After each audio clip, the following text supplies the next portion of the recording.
హాయిగా మన శ్వాస మీదనే ధ్యాస.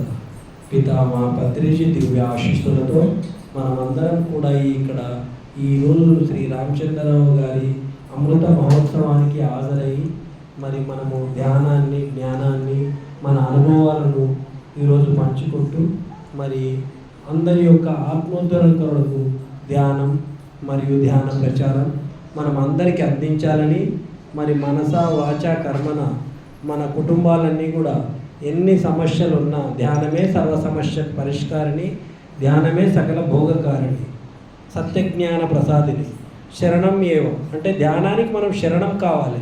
సరెండర్ ఎప్పుడైతామో అంటే మనస వాచ కర్మన ఎప్పుడైతే మనం అంకితమవుతామో అప్పుడే పరిపూర్ణత్వాన్ని పొందుతాము.